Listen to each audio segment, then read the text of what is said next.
We wait. have one person in the. Come on in. Excellent. Okay.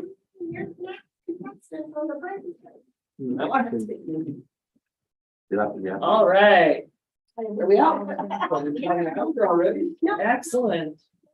All right. It is in fact 5:10 p.m. on September 6, 2022.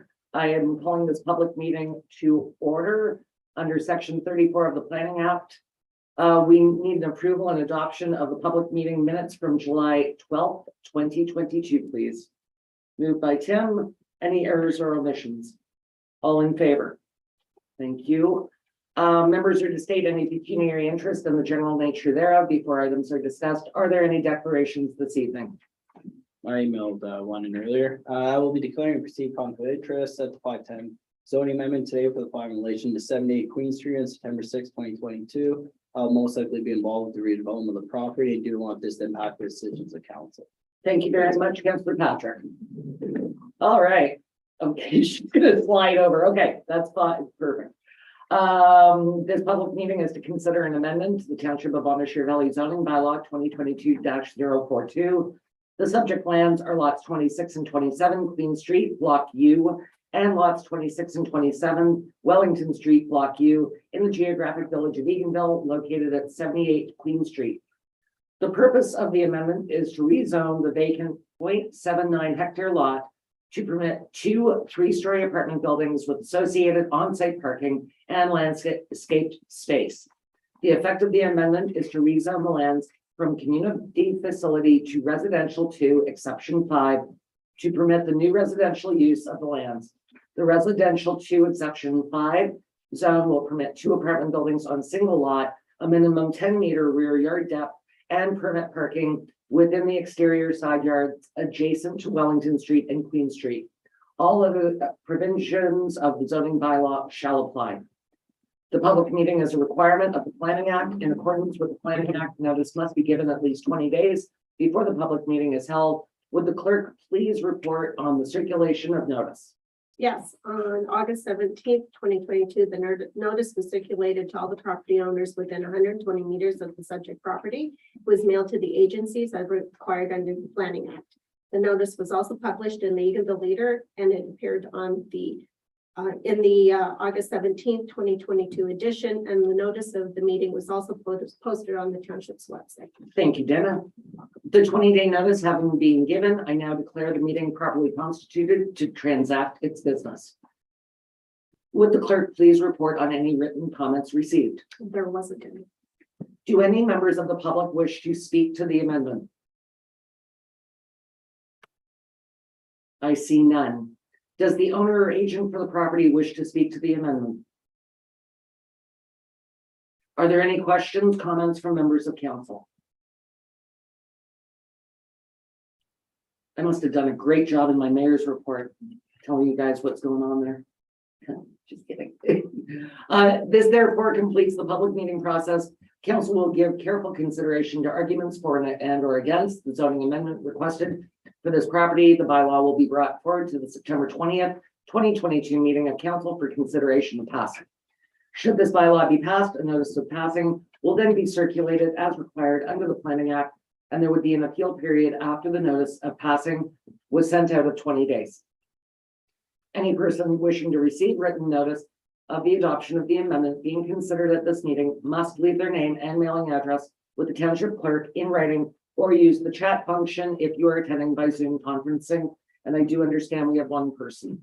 As required by section 34:14.5 of the Planning Act, council is required to inform the public of who is entitled to appeal to the Ontario Land Tribunal under section 34:11 and 19.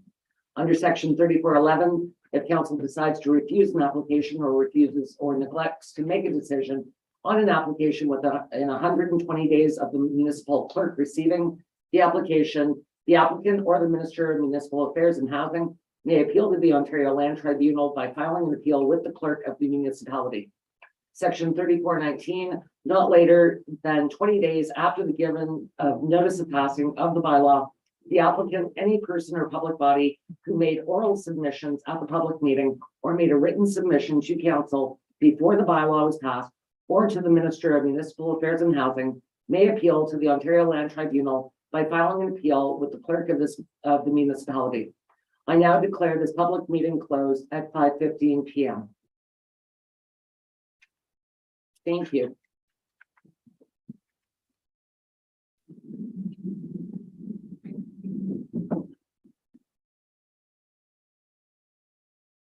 Right. Have to wait till 5:20.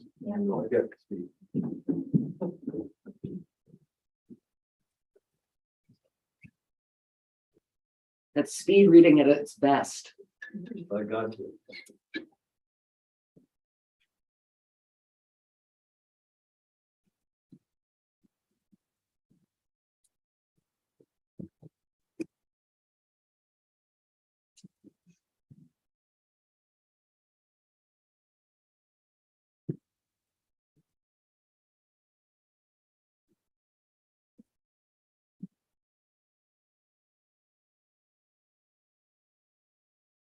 Everybody's so well behaved. I'm very quiet. Yes. I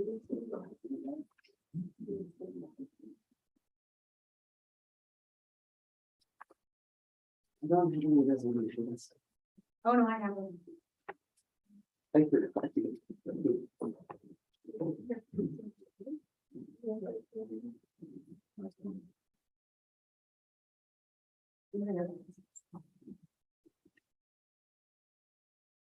Yes, you're next.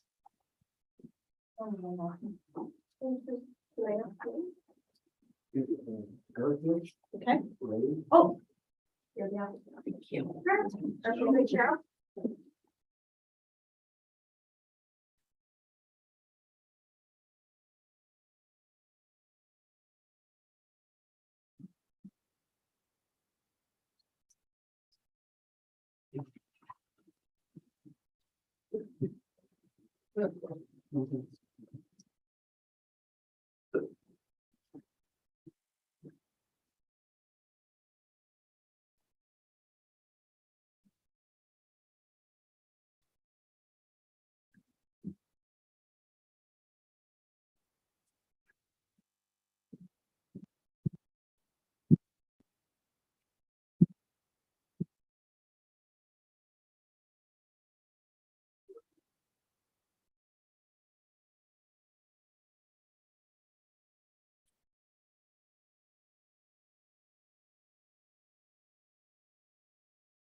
We love. They have to be at the exact time, Deborah.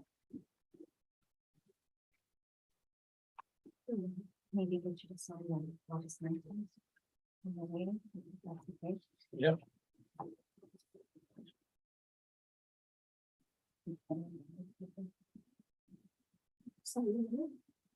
Did you sign it? I did.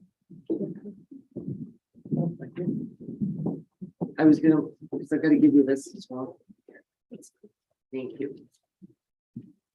All right.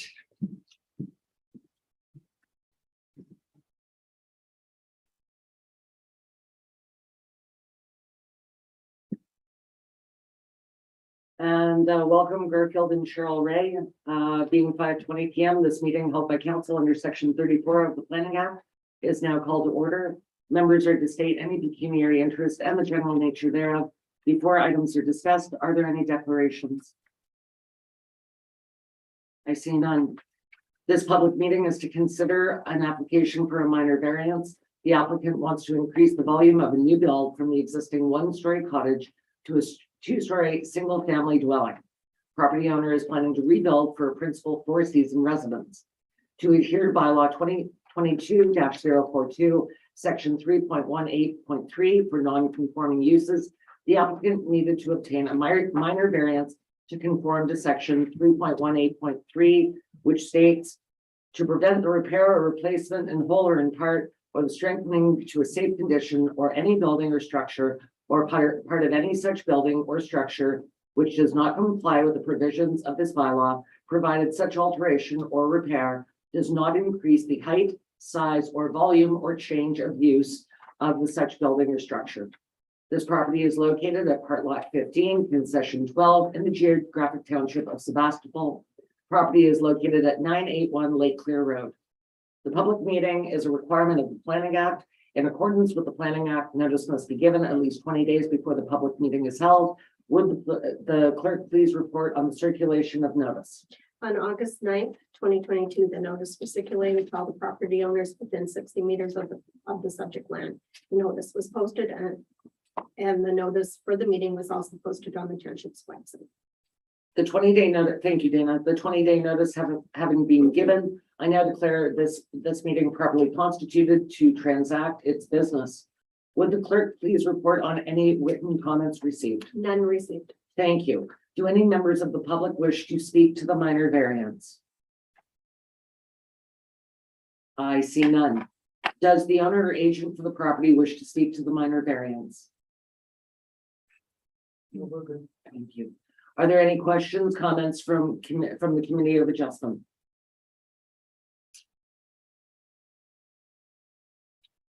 I see none. This therefore completes the public meeting process. Committee will give careful consideration to the arguments for and against the minor variance requested for this property. Is committee prepared to make a decision for or against the minor variance? Are we ready to make a decision? You know, I don't see any Yeah, reason. why looks not. good. Okay, I have to ask because we have to sign this. Yeah. Yeah. I see. Excellent, thank you. The decision of the Committee of Adjustment will be circulated to applicant and anyone who has submitted comments. Notice is hereby given that the last day for appealing this decision to the Ontario Land Tribunal is September 26, 2022. I now declare this public meeting closed at 5:23 p.m.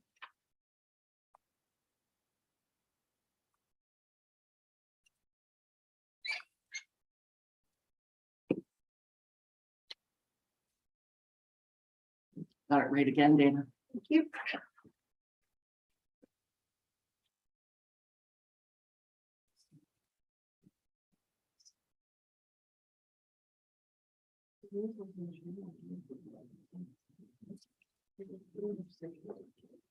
Hey, boy, the pen number. Who just passed it? I know. Who just passed it? I have orange, that's fine. Yeah, I'm a good neighbor. You are a good neighbor, Mayor. Do I have Jeffrey Parker and Kimberly Pullen there you are. Hello, welcome. 1 minute, we'll get you guys started, okay?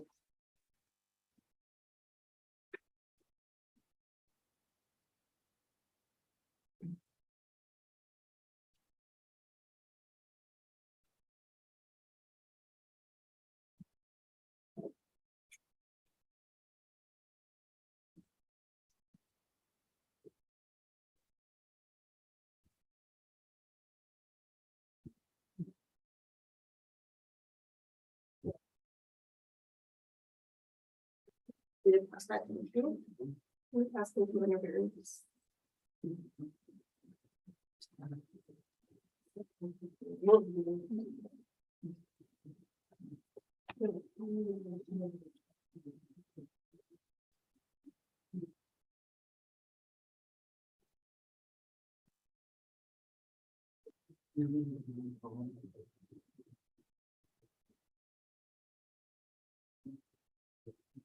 Okay, it is 5:25 PM. The applicant is Jeffrey Parker and Kimberly Pullen.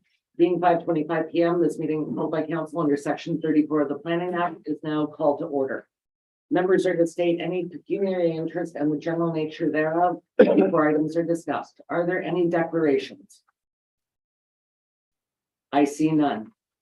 This public meeting is to consider to the closing, stopping up and sale to the adjoining landowner thereof that portion of the original shoreline road allowance fronting their property along Lake Clear in the geographic township of Sebastopol in the township of Bonnechere Valley.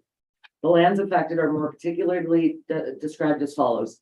That portion of the unopened shore road allowance Lake Clear located in front of part lot 20, concession 10 in the geographic township of Sebastopol, municipally known as 71 Mulberry Lane, and the property is owned by Jeffrey Parker and Kimberly Pullen. The public meeting is a requirement of the Planning Act. In accordance with the Planning Act, notice must be given at least 20 days before the public meeting is held. Would the clerk please report on the circulation of notice? Sure. On July 27th, 2022, the notice was circulated to all the property owners within 120 meters of the property. The notice was published in the Eatonville Leader and then appeared in the July 27th, 2022 edition. It was emailed to the agencies as required under the Planning Act on July 26th, and the notice of the meeting was also posted on the township's website.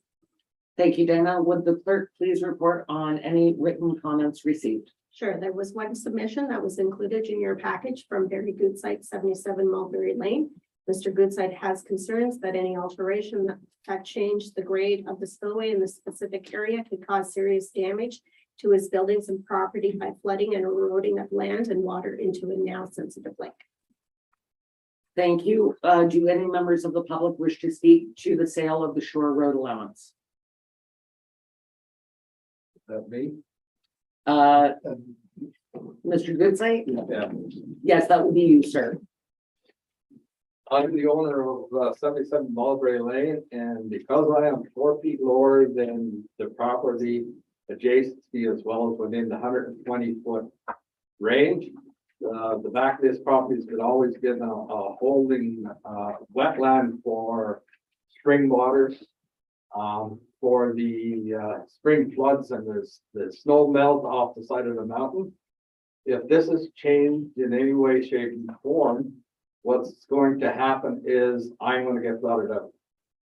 It crosses my property at the northern corner, and I'm 4 feet lower. So if they, by any means, change the filtration into the lake by removing the berm or filling in the backyard or whatever, right up to their depth, all that water is coming to me. So I suggest that, you know, if there's stipulations that cannot be changed, I'm not against the sale of the property. Okay, thank you, sir. Thank you for your comments. Does the owner or the agent for the property wish to speak to the shore road allowance? Sure, yeah. There is a runoff comes down the mountain. Yes. And there's a ditch on the other side of the road. And we noticed that along the way around the lake, there are culverts to direct the water into the lake. Yeah. And this is just runoff. It's not dirty water. I don't know why there isn't one. There's a property between like 77 and 71. There's a property that is owned by the people who own up over the mountain. Okay. But because of the way I guess the ice has pushed the ground, it created a berm. So the water comes down and there's no culvert to direct it to the lake, and it just disperses. So both properties get wet. It's not even on the property, it's on the property next door. That's nothing to do. Okay, I'm sorry, Mr. Goodside, I have to follow the rules of the Planning Act. My apologies, sir. Okay. Comments, questions from council? Yes, go ahead, Mark. Just a question, looking at this County of Brantford GIS, the request for the severance for Parker Pool Land seems to also go, I don't know why, but it says Donahue property in front of there. Is that, It was just to show you, Merv, that if the, Mr. Donahue was to purchase his half of the Shore Road allowance, which is in front. So there'd be Parker Poulon property, Mr. Donahue's property, Yeah. and okay, Mr. Goodside's property. that doesn't look like Parker Pool is gonna, purchase all the property. No, including- they're That's the only way, entitled to- that's the way it seems to be. To purchase directly what's Okay. perpendicular in front of. So the line's supposed to cut through. That is correct. Thank you for that clarification. I didn't, Yeah. mapping's not my strong suit. And so it's just, when they did the map, it just didn't, there should have been a Well, dotted line you going did through, not. so. We have to realize we take that from just the GIS Yeah. map, and we would have to. Yeah. Wherever the survey, So, when that gets updated, it gets Mhm. updated in the GIS mapping once the sale happens. so currently, right now, the only property shoreline allowance that is owned anywhere adjacent to this is the property that they're trying to buy in Donahue's property, right? The rest of it is all owned Correct. by each individual owner. Individual at this. Okay, Yeah. but that's what I'm just trying to determine that by looking at the map. And I think the only reason the Donahue's isn't, is that there's nothing there. They're not, right? They're not utilizing Yeah. that. It's property. classified as a flood zone. It's always been, when my uncle owned the property, they said that was no man's land and it could not be developed. Okay, Because of the water outlets going into the lake in 3 different spots. thank you. Again, I have to follow the rules of the Planning Act, so I have to keep it to council at this point. So my interpretation of this, I think we have to get a better lay of the land. Cause if I understand correctly, you guys have a berm in between your property and Donahue's right now, or not? Where's the berm? It's coming down the mountain. Right on the waterfront. Yeah, The water, the ice from the lake must push against that in the winter because it's like the water frontage is all buckled. So rather than the stream going into the lake, it hits this berm and then it just floods. I think it was probably the intention when they put there's a culvert under the road, but it doesn't go all the way to the lake. okay, I think, so what I'm not sure other members of council, but what I would like to see, just because obviously we don't want you flooding your neighbor and we don't want you to be flooded either, is that, Ours is already flooded. so how do we mitigate this so that neither of you flood? So I'm wondering if we should send you back with Dana and see if we can find some way to fix this before it's a problem. The Mobile Hill Road, that's a private road. Yes, it is. Mulberry Lane. Mulberry Lane. Our plan was not to change the landscaping, was, we were planning on applying to put in a septic system and stuff, but we weren't planning on changing the landscape at all. Okay, so if I may then, Mr. Goodsight, if the applicants are saying that they're not going to change, do you need a site plan for that, Dana? We don't? No, we Just a- would just need the Just survey. an agreement? If they're saying they're not going to change the landscape as it is, you indicated that you were okay with this. I do agree with that as long as it's documented properly, so. And that's why I'm asking Dana, do we need something in writing, a site plan agreement? What can we do to make sure that the neighbors feel that they've been heard? I'll look to Annette maybe for assistance on something that we could. We can add something to the minutes that says that the property owners that were here said they weren't going to change the landscape, but we can't, our site plan bylaw is really meant for anybody who's having more than 4 units, so it's very specific when we can ask for that. But I mean, we can certainly make that part of the public record, that was stated in the minutes. So that if ever something did come into play, that would be a public document that would be available to the adjacent property owner should damage be done to take that forward that would become then a civil issue. So we can do it in that form, but there's not Is council, So just as I just want to make clarification, so Mr. Goodsight is okay as long as it's part of our public minutes that was a discussion at the table and that we're aware of your situation, correct? anything that's on the document on the letter as of the 28th. I wanted it included in there, and like I said, I've met the neighbors and they're very nice people. And if they don't change a lot of the water flows and then the lake doesn't suffer from changing the 3 outlets that go through the berm, I don't have an issue. Okay, All right, I'm far more comfortable with that then. And this, we do have precedent for this where we've read into the minutes other items that, you know, the neighbors have said they won't do this or they will do that. And so this is, I mean, this is a very strict act from the province, and we have to follow their rules. And if it's in the minutes, that's it, that's the rule. So I'm just going to make sure, is council, okay, I'm getting thumbs up, council is comfortable. And the applicant has now indicated it is not their intention to do anything with the landscape, which is great. Mr. Gutzeit seems to be mollified, so I think, where am I at in this? And this agreement has to come back to council, right, Dana? Yeah, The bylaw the does, bylaw does. The bylaw does, Yeah. and once the bylaw has an agreement that well, the bylaw would have the documentation related to what the lands are that are being sold and the dollar amount is of it being sold. Thank you, sorry. Thank you. This therefore completes the public meeting process. Council will give careful consideration to the arguments for and or against, which we just did, the sale of the road allowance requested for this property. The bylaw will be brought forward to council for consideration of passing when a survey has been completed. Any person wishing to receive written notice of the sale of the road allowance being considered at this meeting must leave their name and mailing address with the township clerk in writing or using the chat function if there is anybody attending by Zoom right now. As required by section 34(14.5) of the Planning Act, council is required to inform the public of who is entitled to appeal to the Ontario Land Tribunal under section 3411 and 19.